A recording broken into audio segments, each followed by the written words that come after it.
on s'est aperçu que c'était un sujet qui était tabou, qu'il y avait une vraie omerta qui planait en fait sur ce phénomène qui est celui des marées vertes.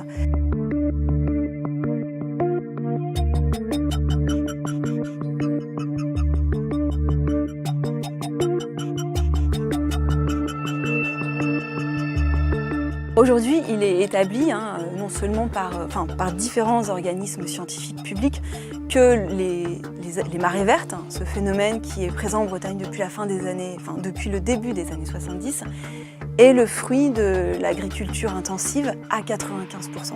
Par exemple, il y a une dizaine de millions de cochons qui vivent, alors qu'il n'y a que 3 millions de Bretons, par exemple. On ne sait plus quoi faire des déjections de tous ces animaux, on les épand sur les terres, et en fait, ces engrais et ces lisiers vont, avec les pluies, se déverser en partie dans les rivières et arriver sur le littoral. Et comme ils font pousser les plantes sur la terre, ils font pousser les algues dans la mer.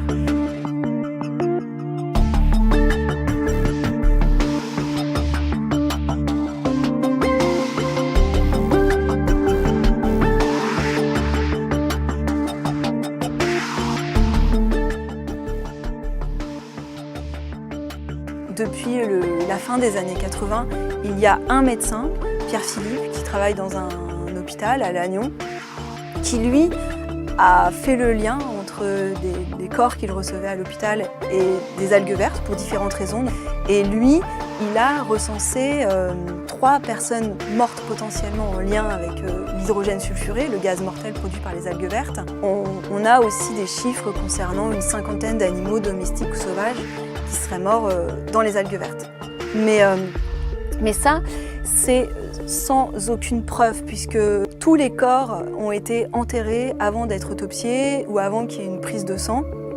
Et on peut dire que les preuves potentielles ont donc été détruites.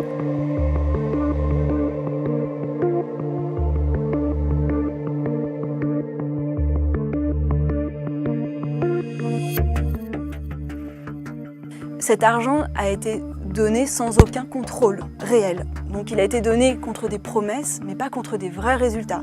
Et parfois, il a en fait servi à consolider l'agriculture intensive, qui est la cause même des marées vertes. Et donc finalement, il a été détourné et il a été contre-productif.